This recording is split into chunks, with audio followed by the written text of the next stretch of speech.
The Curious Incident of the Dog in the Nighttime, Chapter 137. The next day, Father said he was sorry that he had hit me, and he didn't mean to.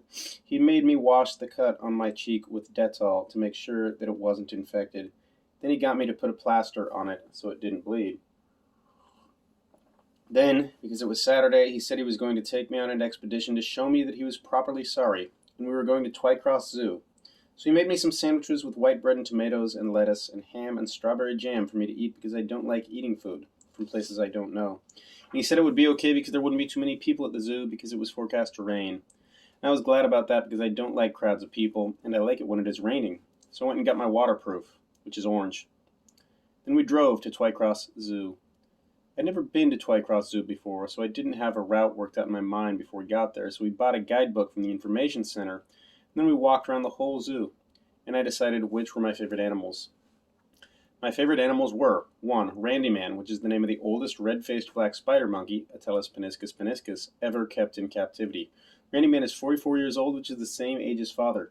He used to be a pet on a ship and have a metal band around his stomach like in a story about pirates. 2. The Patagonian sea lions, which are called Miracle and Star. 3. Maliku, which is an orangutan. I liked it especially because it was lying in a kind of hammock made out of a pair of stripy green pajama bottoms, and on the blue plastic notice next to the cage it said it made the hammock itself. Then we went to the cafe and Father had plaice and chips and apple pie and ice cream and a pot of Earl Grey tea. I had my sandwiches and I read the guidebook to the zoo. And Father said, "I love you very much, Christopher. Don't ever forget that. And I know I lose my rag occasionally. I know I get angry, I know I shout, and I know I shouldn't. But I only do it because I worry about you, because I don't want to see you get into trouble, because I don't want you to get hurt. Do you understand?"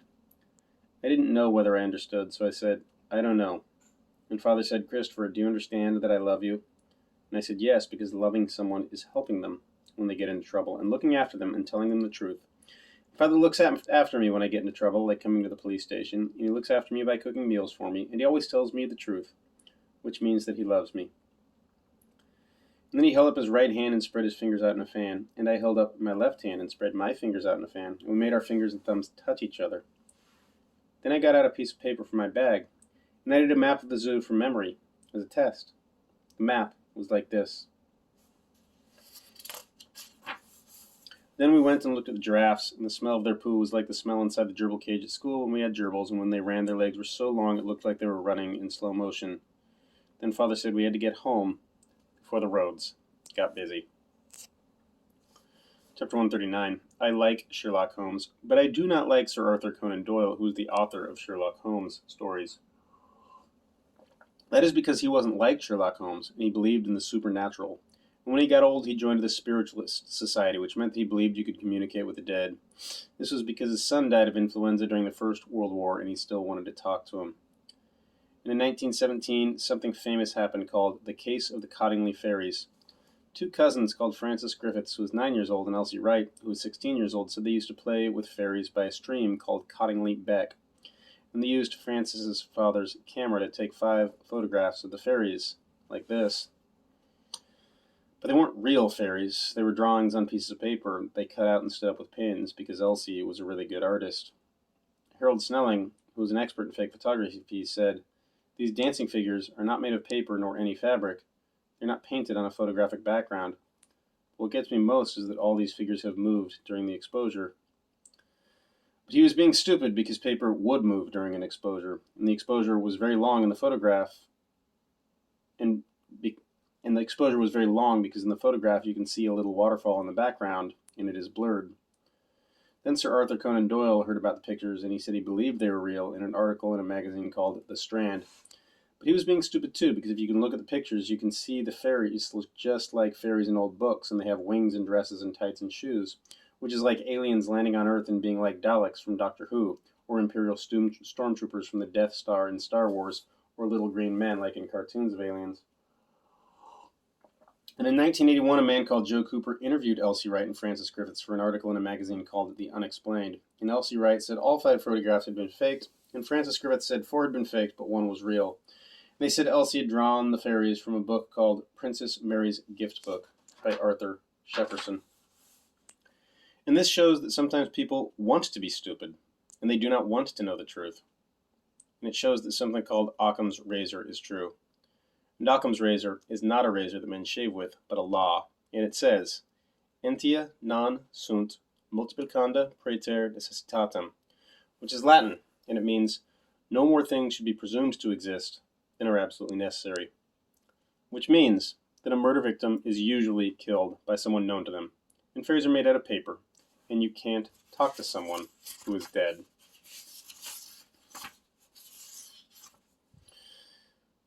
Chapter 149. When I went to school on Monday, Shaban asked me why I had a bruise on the side of my face. I said that father was angry and he had grabbed me, so I had hit him, and then we had a fight.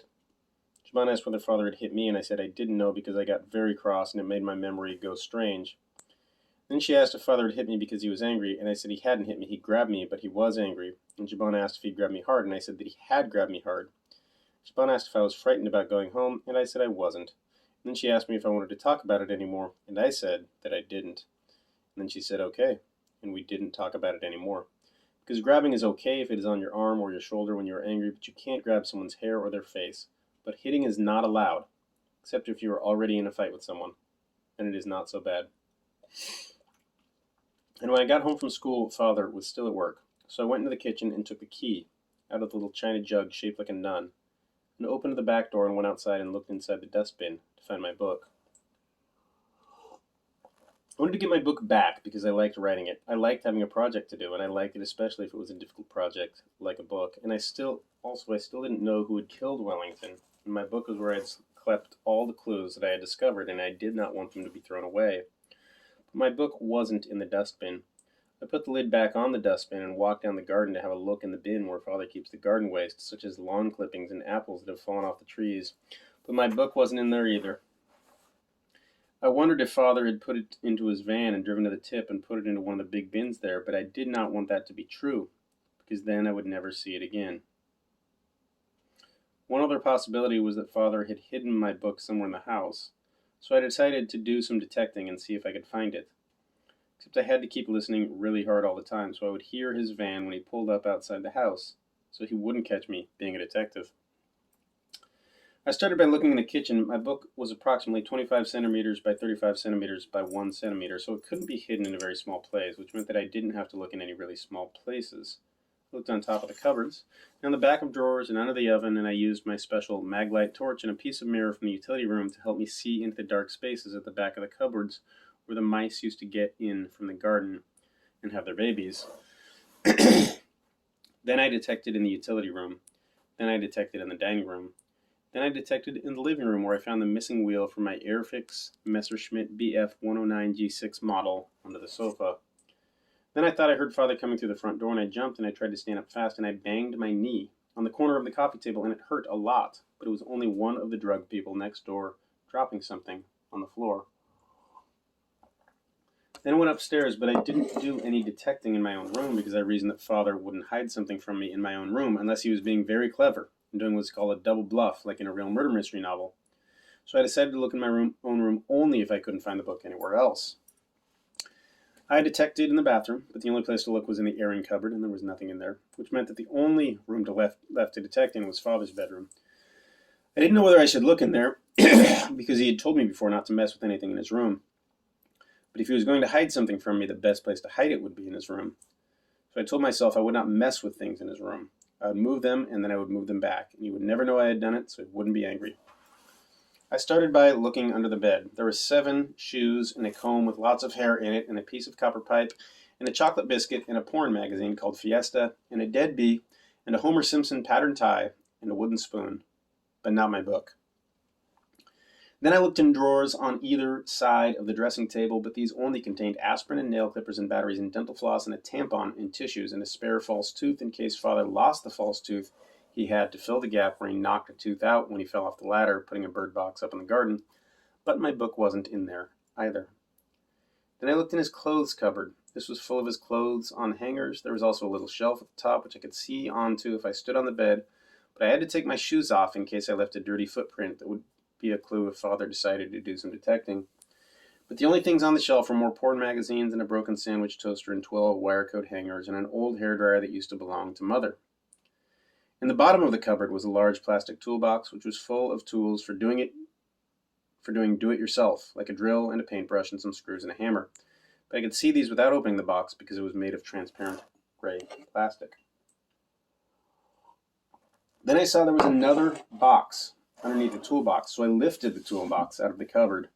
The other box was an old cardboard box that is called a shirt box because people used to buy shirts in them. And when I opened the shirt box, I saw my book was inside it. Then I didn't know what to do. I was happy because Father hadn't thrown my book away, but if I took the book, he would know I had been messing with things in his room, and he would be very angry, and I had promised not to mess with things in his room. Then I heard his van pulling up outside the house, and I knew that I had to think fast and be clever. So I decided that I would leave the book where it was because I reasoned that Father wasn't going to throw it away if he had put it into the shirt box, and I could carry on writing in another book that I would keep really secret, and then, maybe later, he might change his mind and let me have the first book back again, and I could copy the new book into it. And if he never gave it back to me, I would be able to remember most of what I had written, so I would put it all into the second secret book, and if there were bits I wanted to check to make sure I had remembered them correctly, I could come into his room when he was out and check. And I heard Father shutting the door of the van. And that was when I saw the envelope. It was an envelope addressed to me, and it was lying under my book in the shirt box with some other envelopes. I picked it up. It had never been opened. It said, Christopher Boone, 36 Randolph Street, Swindon, Wiltshire. Then I noticed there were lots of other envelopes, and they were all addressed to me, and this was interesting and confusing. And then I noticed how the words Christopher and Swindon were written. They were written like this. I only know 3 people who do little circles instead of dots over the letter I. And one of them is Shaban, and one of them was Mr. Loxley, who used to teach at the school, and one of them was Mother. And then I heard Father opening the front door, so I took one envelope from under the book, and I put the lid back on the shirt box, and I put the toolbox back on top of it, and I closed the cupboard door really carefully. Then Father called out, Christopher? I said nothing because he might be able to hear where I was calling from. I stood up and walked around the bed to the door, holding the envelope and trying to make as little noise as possible. Father was standing at the bottom of the stairs, and I thought he might see me, but he was flicking through the post, which had come that morning, so his head was pointing downward. Then he walked away from the foot of the stairs toward the kitchen, and I closed the door of his room very quietly and went into my own room. I wanted to look at the envelope, but I didn't want to make Father angry, so I hid the envelope underneath my mattress, and I walked downstairs and said hello, Father. And he said, So what have you been up to today, young man? And I said, Today we did life skills with Mrs. Gray, which was using money in public transport. And I had tomato soup for lunch and 3 apples, and I practiced some maths in the afternoon, and we went for a walk in the park with Mrs. Peters and collected leaves for making collages. And Father said, Excellent, excellent. What do you fancy for chow tonight? Chow is food. I said I wanted baked beans and broccoli, and Father said, I think that can be very easily arranged. Then I sat on the sofa and I read some more of the book I was reading called Chaos by James Blake. I went into the kitchen and had my baked beans and broccoli while Father had sausages and eggs and fried bread and a mug of tea. Then Father said, I'm going to put those shelves up in the living room if that's all right with you. I'll make it a bit of a racket, I'm afraid, so if you want to watch television, we're going to have to shift it upstairs. And I said, I'll go and be on my own in my room. And he said, Good man. And I said, Thank you for supper, because that is being polite. And he said, No problem, kiddo. And I went up to my room. When I was in my room, I shut the door and I took out the envelope from underneath my mattress. I held the letter up to the light to see if I could detect what was inside the envelope, but the paper of the envelope was too thick. I wondered whether I should open the envelope because it was something I had taken from Father's room. Then I reasoned that it was addressed to me, so it belonged to me, so it was okay to open it. So I opened the envelope. Inside there was a letter. In this was what was written in the letter. 451C, Chapter Road, Williston, London, Northwest 25NG, 0208-887-8907. Dear Christopher, I'm sorry it's been such a very long time since I wrote my last letter to you. I've been very busy. I've got a new job working as a secretary for a factory that makes things out of steel. You'd like it a lot. The factory is full of huge machines that make the steel and cut it and bend it into whatever shapes they need. This week they're making a roof for a cage in a shopping center in Birmingham. It's shaped like a huge flower, and they're going to stretch canvas over it to make it look like an enormous tent. Also, we've moved into the new flat at last, as you can see from the address. It's not as nice as the old one, and I don't like Williston very much, but it's easier for Roger to get work, and he's bought it. He only rented the other one. So we can get our own furniture and paint the walls the color we want to. That's why it's such a long time since I wrote my last letter to you, because it's been hard work packing up all our things, and then unpacking them, and then getting used to this new job. I'm very tired now, and I must go to sleep, and I want to put this into the letterbox tomorrow morning, so I'll sign off now and write you another letter soon. You haven't written to me yet, so I know that you're probably still angry with me. I'm sorry, Christopher, but I still love you. I hope you won't stay angry with me forever, and I'd love it if you were able to write me a letter. Remember to send it to the new address. Think about you all the time. Lots of love. Your mom, XXXXXX. And I was really confused because Mother had never worked as a secretary for a firm that made things out of steel. Mother had worked as a secretary for a big garage in the center of town, and Mother had never lived in London. Mother had always lived with us, and Mother had never written a letter to me before. There was no date on the letter, so I couldn't work out when Mother had written the letter, and I wondered whether someone else had written the letter and pretended to be Mother. Then I looked at the front of the envelope, and I saw that there was a postmark, and there was a date on the postmark, and it was quite difficult to read, but it said, London, 16/10/97. That's October 16th, 1997, which meant that the letter was posted on 16 October 1997, which was 18 months after Mother had died. And then the door of my bedroom opened and Father said, "What are you doing?" I said, "I'm reading a letter." And he said, "I've finished the drilling. That David Attenborough nature program's on telly, if you're interested." I said, "Okay." And he went downstairs again. I looked at the letter and thought really hard. It was a mystery and I couldn't work it out. Perhaps the letter was in the wrong envelope and it had been written before Mother had died. Why was she writing from London? The longest she had been away was a week when she went to visit her cousin Ruth, who had cancer, but Ruth lived in Manchester. Then I thought that perhaps it wasn't a letter from Mother. Perhaps it was a letter to another person called Christopher, from that Christopher's mother. I was excited. When I started writing my book, there was only one mystery I had to solve. Now there were two. I decided that I would not think about it anymore that night because I didn't have enough information and could easily leap to the wrong conclusions, like Mr. Athelney Jones of Scotland Yard, which is a dangerous thing to do because you should make sure you have all the available clues before you start deducing things. That way you are much less likely to make a mistake. I decided that I would wait until Father was out of the house. Then I would go into the cupboard in his bedroom and look at the other letters and see who they were from and what they said. I folded the letter and hid it under my mattress in case Father found it and got cross.